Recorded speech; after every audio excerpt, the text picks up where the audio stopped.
Okay, so like I was saying before, basically this section here is just combining the two previous sections where we're taking our scale change stuff from a couple sections ago, translation stuff from yesterday, and then just meshing it all into one equation. So a lot of this stuff should be familiar today. So this graph standardization theorem, so it's going to work for our sine cosine stuff that we've been working on. It also works for just like other types of generic graphs that you're doing like a scale change and a translation on. So like you might see some on the assignment where like your parent function is like y is equal to x squared. You can still do this graph standardization thing on that. You just take your y, subtract your k from it, over your b is equal to, and then instead of like having your sine cosine stuff here, it would just be like whatever your x stuff is, so like x minus h over a, and then the squared just goes to the back of that. Okay, so it's just whatever your operation is basically just goes around whatever the x is. But like I said, they're going to mix some other ones in there on the assignment that aren't the sine cosine ones. I think all the examples we do are sine cosine, but they might also do some like that, or you could do it with like absolute values too, or any kind of equation. You're just taking and putting the x in whatever they give you there. And then they give some different stuff there. So basically, whatever your equation is, you're just going to replace your y value with the y minus k over b. And then whatever your x value is, you just replace that with the x minus h over a, very similar to what we were doing before. And then it says when you're doing this, you want to apply the scale change first. So whatever your a and your b movements are, you want to do those first, and then you do the translation. And then you get your image or whatever. And then just the A and the B is going to determine the scale change stuff, so like how far it's stretching or shrinking, and then the H and the K determines our translation stuff, which is our sliding up and down or right and left. And then that theorem for characteristics of sine wave, that then is more specifically with the sine cosine stuff. So just remember, like if it's sine wave, that could be sine or it could be cosine. That's why both are listed there. And then they just add on like what the actual equations are for when they do it with sine and cosine. And then they also throw like the amplitude, period, phase shift, and vertical shift all into one thing. So you're not having to flip through your notes and find all those things. Okay, so let's attack the examples then. So first one here, they give us an equation. So consider the function there. Defined by y plus 5 divided by 3 is equal to sine of x minus 3 pi divided by 4. Okay, and then explain how the graph is related to the graph of y is equal to sine x. So that would be kind of like our parent graph, right? So let's start with our scale change stuff. Okay, what would be our scale change information here? Is it the add, subtract, or is it multiply, divide? For scale change. It's the multiply divide stuff, right? So if we're looking at our stuff here and we're thinking scale change, so I would say like, let's go image of y is equal to sine x. So just saying we're doing this action to that equation under a composite. So composite just means we're doing multiple movements. So under a composite of, and then, like I said, we'll start with the scale change. So scale change. And then the notation they typically use for this is like the x, y in parentheses, and then the arrow. And then we would just give what our action is in those parentheses. Okay, so if this is division for both of these in the equation, what do we have to do when we write it out as our movement? We got to do multiply because it's always the opposite, right? So it's always the opposite in our equation. So if it's division here, that would mean our y coordinate needs to be multiplied by 3. And our x coordinate is a 4, so that's divide again. So that would need to be multiplied by 4. So it would be like 4x and 3y for our scale change. Okay, so that takes care of that part. Then that would be followed by the translation. And then description's similar, so like we'll just go x, y again in the parentheses and then the arrow. And then we'll do our stuff for our translation. So what's our stuff we need for translation? Like for our translation of x, what do we need? Just like Yes, and what's our, like when we're doing it here, it's x what if it's subtracting there? plus, because we had to do opposites, right? So plus, and then our number is just coming by the number that we subtracted there. So plus 3 pi. And then just do the same for the y. So if it's y minus, or y plus 5, that would make this minus 5, right? Because we're always doing the opposites. And then that's all you'd have to do for that. It's just describing what the equation is kind of telling us there. And then for part B, they want us to figure out like amplitude, period, and all that stuff. So amplitude is always, from that definition, it's always the absolute value of our B. What would be our B in this equation? Where do we always find the B? Not the period. Phase shift. Not that either. It's just one of these numbers. Which of those numbers is the B?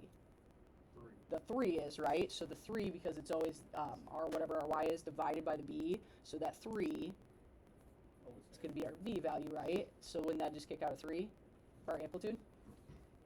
Should, right? And then when we're doing our period, that's always 2 pi times the absolute value of our A. What would be our A from our equation? The 4.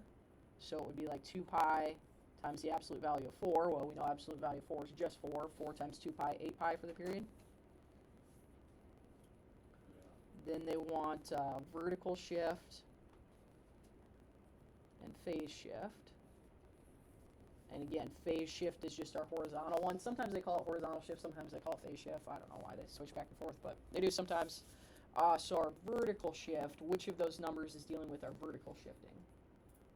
The 5, and if it's plus 5 in our equation, what's our actual action? Negative, which is on a graph what? If it's vertical and it's negative? Down. So it would be, our vertical shift would be down, because it's negative. Well, it's positive in our equation, opposite when we do our actual action.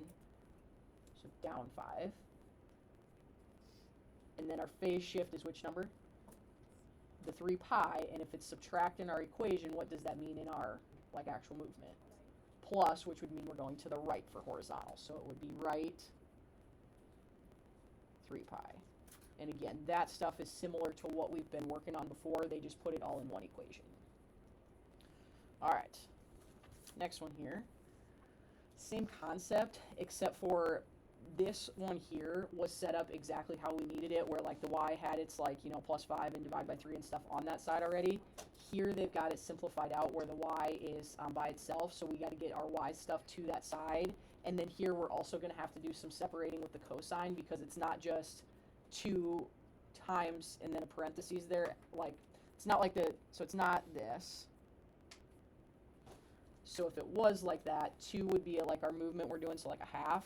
But here, since there's not a parentheses there, we're actually going to have to pull a 2 out front, so we're going to have to do a little bit of manipulating with that too. Okay? So let's start. I'm just going to draw a line here and kind of start working it over here. So if my original equation is y is equal to 5 cosine 2x minus pi over 2 minus 7, gonna want to start by getting all my stuff with the y wrangled around first, right? So if we're getting rid of like the subtract 7, thinking add 7 to each side, so like y plus 7 is equal to the 5 cosine parentheses 2x minus pi over 2. Then we're going to want to get that 5 to the other side by dividing by it. So to get rid of multiply by 5, we're going to divide both sides by 5. So we'll have y plus 7 over 5 is equal to cosine 2x minus pi over 2. So now our y is looking good. But like I said, this 2 is not... The 2 is not necessarily just what we need to determine like the A's and the B's, or the A's and the, what's the other one, H. We actually have to pull that 2 out front. So what we're going to do here is we're going to pull the 2 out. So we're going to have like cosine, parentheses, 2, and then another parentheses. So if we pull a 2 out of 2x, that gets that down to just x. But now we also have to pull out a 2 from the 2 pi. So basically when we're doing this here, it's like we're dividing by a 2 to pull it out front, kind of like factoring. It's like reverse of distributive property. So if we divide pi over 2 by 2, what's pi over 2 divided by 2? Pi over 4, because it's like we're splitting that in half. So that's going to become pi over 4. Follow me a little bit? Because now if I did distributive property, wouldn't that get me back to what I started with, 2x, and then it would be like 2 pi over 4, but wouldn't that reduce down to pi over 2? Kind of relatively following. That's kind of tricky pulling that out there. But we have to do that because now this is what we would consider like what we need for like the a value. Really, it would be on the bottom, but we'll talk about that in a little bit here. And then this is what we can consider the h, but we couldn't do that before. Okay, and then the other side is still the y plus 7 divided by 5. Okay, so now for part A, they're going to ask us to like figure out like what our actual movement and stuff was there. So we're going to use that equation for this. So when we do it, it's going to be, let's do the same terminology we did before. So like image of y is equal to cosine x under a composite of scale change. Okay, and then we'll go parentheses x comma y, arrow, and then we'll figure out our scale change stuff. Okay, so scale change stuff here for our y should be pretty basic, right? Because if for our y here, it's divide by 5, what's it going to be in our equation here? Multiply by it, right? So here it would be 5y, just like we're used to. Now we got to be careful here, right? Because typically when we see this, like it's over a like that. But here, if this is a 2 on the top, what does it have to be when we put it back into here? Because this is like multiply, so what does it have to be when we go into here? Divide. So it would be like our x divided by 2, or you could also write that as like 1/2 times x, because this equation here would be the same as us doing like cosine of, and then just leaving the top as x minus pi over 4, 4, divided by 1/2, because dividing by 1/2 is the same as multiplying by 2, okay? Like I said, I know that's a little bit tricky, but I don't know how much that's really going to come up. I feel like they're mostly going to keep it basic stuff. Okay, so anyway, so that's our scale change stuff, and then we got to do our translation, so we'll go followed by translation, and then we'll do x comma y again, arrow. Okay, and then translation-wise, what are we doing here? What's our x doing? Add what number? Or pi over 4, so x plus pi over 4, comma, and then our y would be what? Minus the 7. Yep, so y minus 7. Yep. Okay, and then part B, I think they do, yeah, amplitude, period, all that stuff again. Okay, so amplitude again is always the absolute value of our b. What would be our b in this situation? The 5. So it'd be absolute value of 5, which we know is just 5. And then for period, it's always 2 pi times the absolute value of our a. This is where the a gets a little tricky here because, like I said, the a is always what it is when we divide it out. So instead of it just using 2 there, we have to think of it as like if it was moved to the bottom, like the half there. So our a is actually going to be the half. Okay, so we put this in here, it'd be like 2 pi times the absolute value of a half. So absolute value of a half times 2 pi would just be 1. So just pi, which again is a little tricky. Then we got our vertical shift. And our phase shift. Okay, vertical shift, that's our y stuff, right? So what's happening with our y? Minus 7, right? Because we go opposite, and then if we're thinking minus, that would be like down 7 on our y. So down 7. Phase shift, it is minus, so we would change it to plus, right? And plus, when we're going horizontally, would be to the right. So right pi over 4, those guys. Okay, so that's not terrible. This next one here, it took me a while to figure this one out, but I did finally get her hammered out. So this one, they don't give us an equation. We have to use the information they give us in this little story problem to come up with an equation.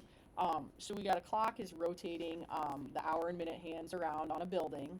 Building's 20 meters above the ground, and then the length of the hour hand is 1.5 meters, the length of the minute hand is 2 meters, and we're supposed to come up with our own equation that models this whole relationship, okay? When we're talking about like going around a clock of some kind or going around a circle, we can always use the sine cosine stuff because it's it's going to kind of keep repeating itself over and over again. We're going to start kind of following a pattern. So what I did first when I was trying to figure this out is I started kind of with a picture of a clock.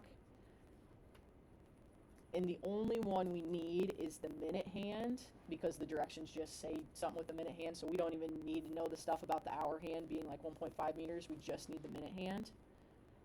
And I'm just going to take that minute hand of 2 meters, oops, that's weird, 2 meters all the way out to the edge there. So I can think of it like a radius. And then we know the middle of our clock is 20 meters high. So if this is a radius, what would the top of the clock have to be? 22, right? Which we're going to need, so that'd be at 22 meters. And then we'll also think of the bottom of the clock at 18 meters, okay? And that's going to kind of help us. So what we're going to do here is I'm going to turn this picture into like what it would be on like a sine or cosine graph. So what was kind of confusing to me is trying to figure out, okay, is this going to be a sine graph or a cosine graph? And I think you can go either way with it. I ended up choosing a cosine graph because I could start at my maximum value, because what would be my maximum height I could reach here on that clock? 22, right? So like the furthest I can go out there is 22. As the clock's going around, all of the other values for my height are going to be less than 22. So I'm like, okay, well, I know my max point's got to be at 22. So if I start at that point and make that kind of like my 0, that would be like a cosine one, right? Where cosine's the one where it starts like typically at 1 and then kind of does our curving up and down or whatever. So I was thinking, okay, well, if I start here, starting at the top, I can make my cosine value 0, and maybe we should make a note of that. So I chose to do it like this.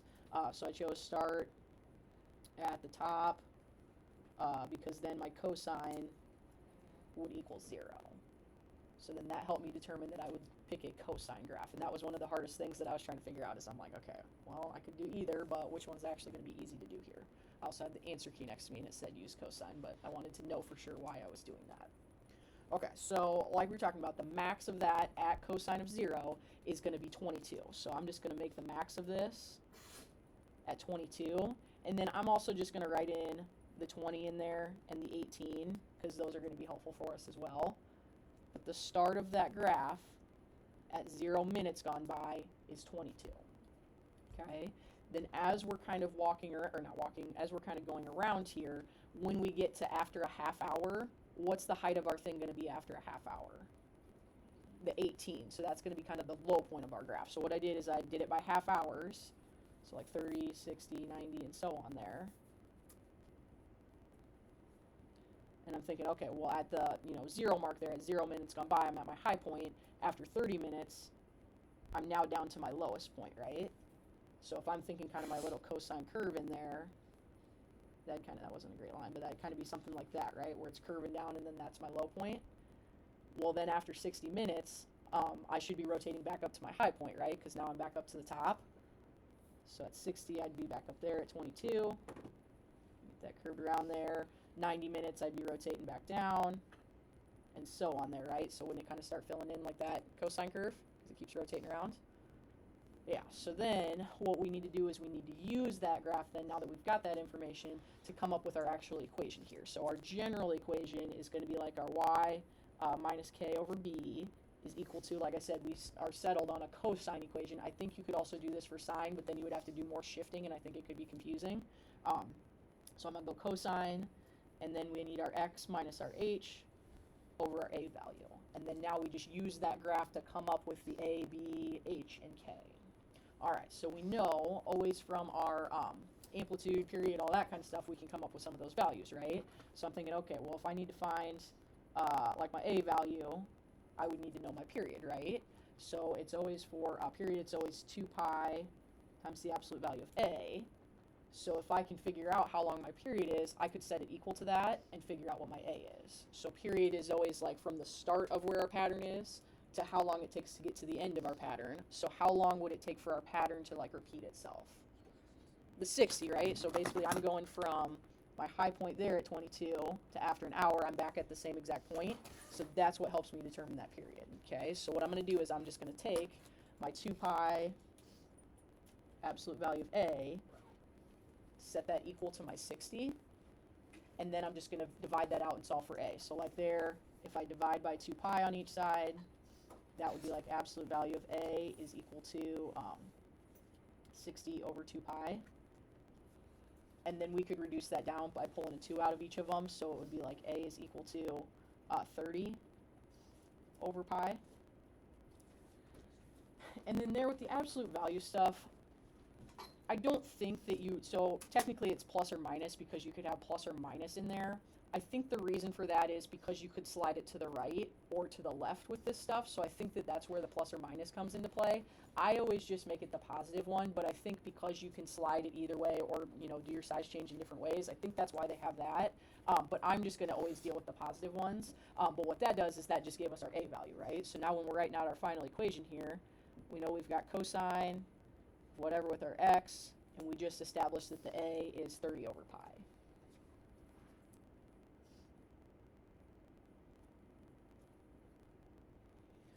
Okay, and then from there, to figure out our B, let's go with amplitude. So amplitude is always absolute value of B. It's also, from the other day when we wrote our notes, it's always our max minus our min divided by 2. And this is always talking about the y values because B goes with the y, okay? So we're doing this out. Our maximum value would be 22, right? So absolute value of B is equal to 22 minus our minimum value is 18. And then you just divide that by 2. So what would that be? 4 divided by 2. So amplitude of 2. And then again, technically it's plus or minus 2, but we're just going to deal with the plus because, again, like you could go either direction, I think is what they're getting at there. So that helps us with our B value. So that would be 2 for that bottom number there. And then to find our H and our K, these are our slides, right? So we need like our vertical shift and our horizontal shift or phase shift. So for vertical shift, we want to think compared to our parent function, how far would this be slid up? Okay, so the start of our parent function compared to this, how far are we sliding up? 20 is what we're sliding up, okay? So typically it's at the middle there, we're sliding up 20, so it would be a vertical shift of 20.